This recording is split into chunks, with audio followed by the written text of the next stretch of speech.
Universal design and accessibility. How are these terms connected and why does it matter? It's a typical Wednesday morning and Dr. Juarez goes in and teaches his lecture on the role of diet soda and the downfall of the Holy Roman Empire.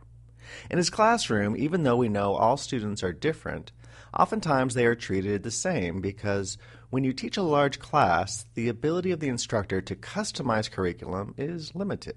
With the advent of digital methods for teaching, academia has expanded the availability of education, but has also increased its diversity of students.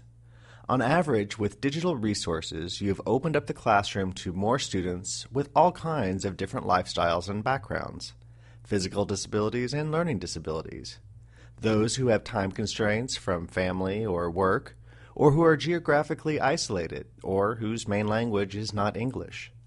In a traditional approach, an instructor might try and create or redesign the curriculum for each individual situation. Typically, instructors only made these accommodations when they were required because of the time constraints involved when receiving an RCPD visa.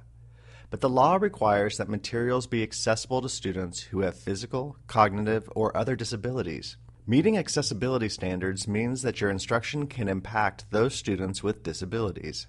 But what about these other groups of students? This is where Universal Design for Learning, or UDL, enters the picture. By incorporating UDL practices in your curriculum development, you can meet accessibility standards while at the same time improving access to a diverse set of learners. UDL is made up of three principles: creating curriculum that is flexible and engaging students, that provides multiple representation of the topic, and that allows students multiple ways to respond to instruction.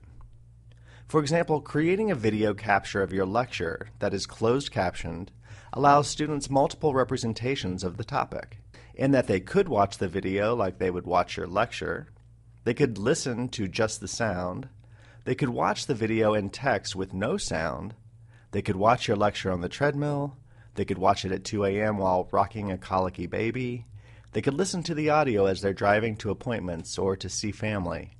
Or they could watch the video 247 times as they try to catch that one slippery concept of vectors and their implications for launching paper airplanes. So in one fell swoop, Universal Design for Learning can help you meet the accessibility standards you are required by law to meet, as well as allow your students a myriad number of ways to meet your learning objectives, all the while saving you time in curriculum development. Explore universal design and accessibility standards to see how you can supercharge your next lecture on Pluto, planet, or horrible mistake of nature.